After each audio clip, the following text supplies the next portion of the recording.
Conditions for combination of atomic orbital. तो atomic orbitals कौन कौन से हो जिसके थ्रू हम मॉलिक्यूलर ऑर्बिटल फॉर्म कर सकते हैं, तो उसकी क्या कंडीशन होनी चाहिए एटॉमिक ऑर्बिटल्स की।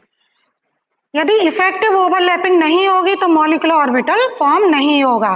तो इफेक्टिव ओवरलैपिंग के लिए हम क्या करेंगे कि सबसे पहले देखेंगे कि जो भी एटॉमिक ऑर्बिटल्स हैं, फर्स्ट कंडीशन क्या है कि जो भी एटॉमिक ऑर्बिटल्स हैं उनकी एनर्जी सेम होनी चाहिए, यानी कि 1s और 1s। इसमें दो पॉसिबिलिटीज हैं, एक तो होमोन्यूक्लियर डाइएटॉमिक मॉलिक्यूल और एक हेटेरोन्यूक्लियर डाइएटॉमिक मॉलिक्यूल। जब होमो होता है तो ओवरलैपिंग में 1s और 1s एटॉमिक ऑर्बिटल की ओवरलैपिंग पॉसिबल है, बट 1s 2s या 2s 2p की ओवरलैपिंग पॉसिबल नहीं है जब कंडीशन आपकी क्या है, होमो। जब हेट्रो कंडीशन होती है तब क्या है, ये ओवरलैपिंग पॉसिबल है। क्यों? क्योंकि जब हेट्रो है, फॉर एग्जांपल हमने CO ले लिया, हेट्रो में हमने CO ले लिया तो कार्बन और ऑक्सीजन इनकी इलेक्ट्रोनेगेटिविटी में डिफरेंस होता है, और डिफरेंस होने के कारण जो कार्बन का इलेक्ट्रॉनिक कॉन्फ़िगरेशन है उसमें 1s की एनर्जी और 2s की एनर्जी अलग होगी और ऑक्सीजन की अलग, यानी कि आप 1s का 2s से कॉम्बिनेशन करा सकते हो क्योंकि इनकी एनर्जी अलग है। तो ये जो ऑर्बिटल्स हैं इसकी एनर्जी में भी कुछ वेरिएशन होगा। तो ये आपको पहली कंडीशन है कि एनर्जी लगभग बराबर होनी चाहिए एटॉमिक ऑर्बिटल्स की। दूसरी कंडीशन ये है कि मैक्सिमम एक्सटेंट ऑफ ओवरलैपिंग होनी चाहिए, तभी मॉलिक्यूलर ऑर्बिटल अच्छे से फॉर्म होगा। तो मैक्सिमम एक्सटेंट ऑफ ओवरलैपिंग के लिए क्या कंडीशन होती है कि जो भी ऑर्बिटल्स होते हैं वो सेम एक्सिस के होने चाहिए। फॉर एग्जाम्पल यदि हमने S लिया है तो ये px के साथ तो कंबाइन कर लेगा, s के साथ तो करता ही है, px के साथ भी कंबाइन कर सकता है। क्यों? क्योंकि x को हमने मॉलिक्यूलर एक्सिस माना है, ठीक है। इसी तरह से px के साथ कंबाइन कर सकता है, py के साथ कंबाइन कर सकता है, pz के साथ कंबाइन कर सकता है, यानी कि इनकी एक्सिस सेम है। बट यदि यहाँ पर हम px का py के साथ ओवरलैपिंग कराएंगे जो पॉसिबल नहीं है, इसी तरह से px की pz के साथ भी ओवरलैपिंग पॉसिबल नहीं है क्योंकि x y ये आपस में परपेंडिकुलर होते हैं तो इनकी एक्सिस सेम नहीं है, और s का भी आप py के साथ कॉम्बिनेशन नहीं करा सकते। क्यों? क्योंकि हमने x को मॉलिक्यूलर एक्सिस माना है तो y इसके परपेंडिकुलर होगा। तो ये कुछ कंडीशंस हैं एटॉमिक ऑर्बिटल्स की मॉलिक्यूलर ऑर्बिटल फॉर्मेशन के लिए। अब इसके बाद हम लोग एक एनर्जी सीक्वेंस पढ़ेंगे। Energy sequence for molecular orbitals.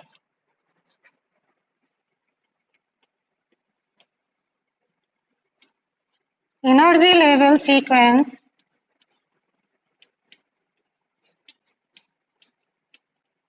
For molecular orbitals. Molecular orbitals के लिए लिथियम टू नाइट्रोजन एनर्जी का एक सीक्वेंस होता है और ऑक्सीजन और फ्लोरीन के लिए थोड़ा सा सीक्वेंस में चेंज हो जाता है। तो हम पहले लिथियम टू नाइट्रोजन लिख लेंगे, सिग्मा 1s। यहाँ पर आप जानते हैं सभी ऑर्बिटल में 2 इलेक्ट्रॉन्स प्रेजेंट होते हैं, तो सिग्मा बी को हम सिग्मा भी लिख सकते हैं, जैसा कि हम आपको पहले भी बता चुके हैं कि बॉन्डिंग के लिए हम ऊपर बी नहीं लिखेंगे। और sigma star 1s, 2 atomic orbital जब लीनियरली कंबाइन करते हैं तो क्या फॉर्म होते हैं, एक बॉन्डिंग और एक एंटी बॉन्डिंग। पहले बॉन्डिंग लिखा क्योंकि इसकी एनर्जी कम होती है, एंटी बॉन्डिंग की ज्यादा होती है, इसलिए इसके बाद में लिखेंगे। एनर्जी लो एनर्जी लेवल से हाई एनर्जी लेवल तक सीक्वेंस रहता है। तो इसके बाद sigma 2s, then sigma star 2s। अब इसके बाद आ जाएगा पाई 2py equal to pi 2pz। यानी कि y और z की एनर्जी सेम है। y में जब एक इलेक्ट्रॉन पहुंच जाएगा उसके बाद z में एक इलेक्ट्रॉन जाएगा तब जाके y की पेयरिंग होगी। तो यहाँ पर जब भी एनर्जी सेम होगी तो पहले एक एक इलेक्ट्रॉन फिल होंगे तब पेयरिंग होगी। इसके बाद sigma 2px then pi anti bonding 2py pi star 2pz और लास्ट में आपका सिग्मा स्टार 2px। तो ये एनर्जी का सीक्वेंस किसके लिए है? Lithium to nitrogen. अब हम ऑक्सीजन और फ्लोरीन के लिए भी लिख लेंगे, थोड़ा सा वेरिएशन है, लिख लीजिए sigma 1s sigma star 1s sigma 2s sigma star 2s। इसके जस्ट बाद आप लिखेंगे सिग्मा 2px। अब आप इसके बाद भरेंगे पाई 2py और पाई 2pz। इसके साथ ही आप एंटी बॉन्डिंग बनाएंगे, पाई एंटी बॉन्डिंग 2py और पाई स्टार 2pz और लास्ट में सिग्मा स्टार 2px। तो ये एनर्जी का सीक्वेंस है। जितने हमारे पास इलेक्ट्रॉन्स होंगे पहले जब यहाँ पर 2 इलेक्ट्रॉन फिल हो जाएंगे तो रिमेनिंग इलेक्ट्रॉन आप आगे फिल करते जाएंगे। तो एक एनर्जी का सीक्वेंस होता है जिसके थ्रू हम काफी प्रॉपर्टीज निकाल सकते हैं मॉलिक्यूल की, यदि हमें ये ऑर्डर पता हो। तो हम लोग लिख लेंगे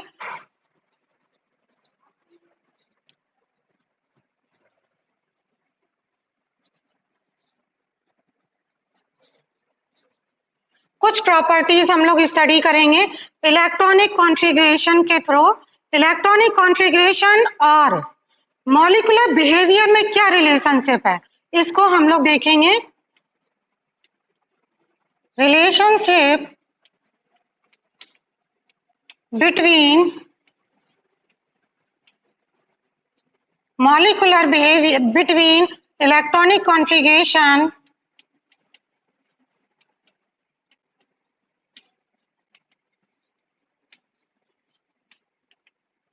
and molecular behavior।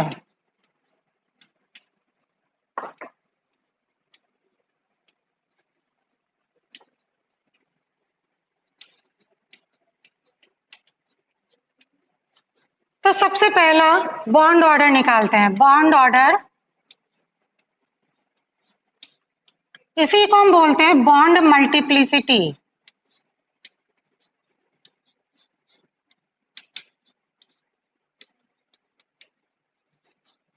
Bond order यदि आपको पता चल जाता है तो आप ये पता कर सकते हो कि मॉलिक्यूल में कितने कोवैलेंट बॉन्ड्स प्रेजेंट हैं।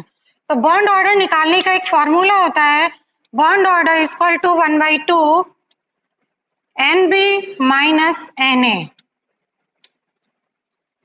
Number of bonding electrons, NB क्या है? Number of electrons in bonding molecular orbital। Na क्या है? Number of electrons in anti bonding molecular orbitals.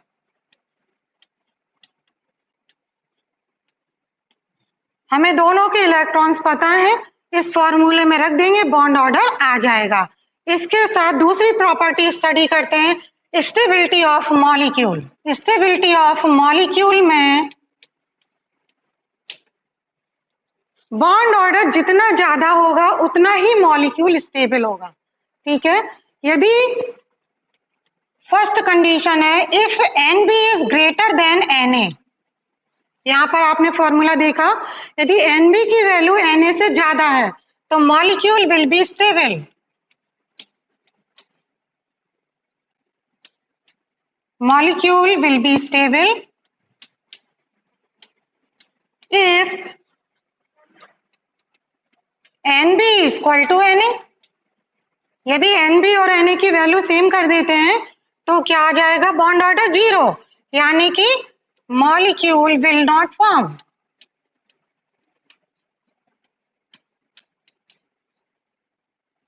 Third, if NB is less than Na, the molecule will be unstable.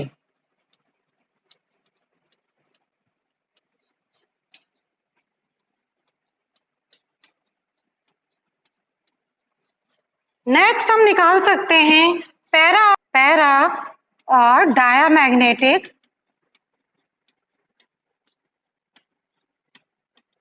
Character of molecule.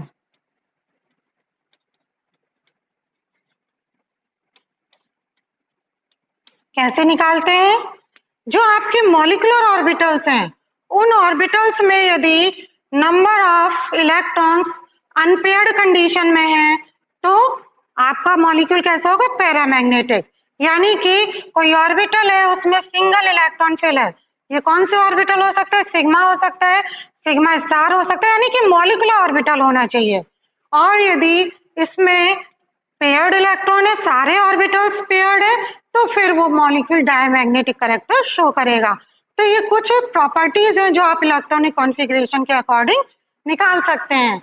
इस energy level diagram of molecular orbitals, यानी कि जो हमारे पास atomic orbitals हैं वो molecular orbital form कर रहे हैं, तो उसका एनर्जी लेवल का एक डायग्राम बनता है।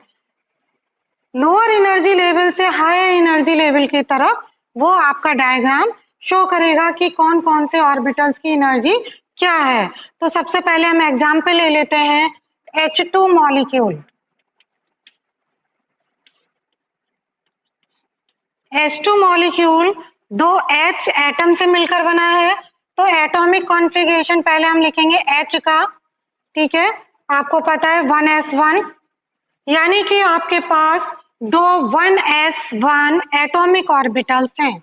ये 1s1 एटॉमिक ऑर्बिटल्स H2 में कितने हो जाते हैं? नंबर ऑफ इलेक्ट्रॉन्स 2, यानी कि हमें 2 इलेक्ट्रॉन्स की फिलिंग करनी है किसमें? मॉलिक्यूलर ऑर्बिटल्स में। तो सबसे पहले जो मॉलिक्यूलर ऑर्बिटल होता है वो होता है सिग्मा 1s। आपको पता है एक ऑर्बिटल में 2 इलेक्ट्रॉन फिल होते हैं, तो यहाँ पर आपका सिग्मा 1s में 2 इलेक्ट्रॉन फिल हो गए। इसके बाद आता है सिग्मा स्टार, यानी कि एंटी बॉन्डिंग 1s। इसमें चूंकि आपके पास टोटल नंबर ऑफ इलेक्ट्रॉन्स 2 है, तो यहाँ पर इलेक्ट्रॉन की फिलिंग नहीं होगी। इसका सीक्वेंस कैसे बनाते हैं? Energy level sequence. तो सेंटर में हम लिखते हैं molecular orbital. Molecular orbital of H2 molecule,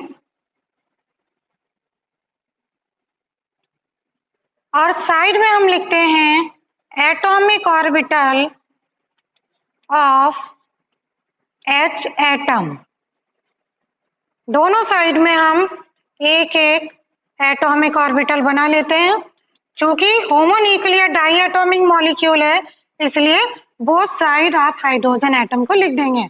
और ये आपका हो गया 1s1, यहाँ पर भी हो गया 1s1। ये आपका मॉलिक्यूलर ऑर्बिटल है, तो ये लिखा जाएगा सिग्मा 1s। चूंकि 2 इलेक्ट्रॉन यहाँ है इसलिए 2। एक इलेक्ट्रॉन आप एटॉमिक ऑर्बिटल में दिखा दीजिए, मॉलिक्यूलर ऑर्बिटल में 2 इलेक्ट्रॉन फिल हो जाएंगे। सिग्मा बॉन्डिंग मॉलिक्यूलर ऑर्बिटल की एनर्जी एंटी बॉन्डिंग से कम होती है, तो एंटी बॉन्डिंग को अब एनर्जी के, ये आपका है एनर्जी का इंक्रीजिंग ऑर्डर।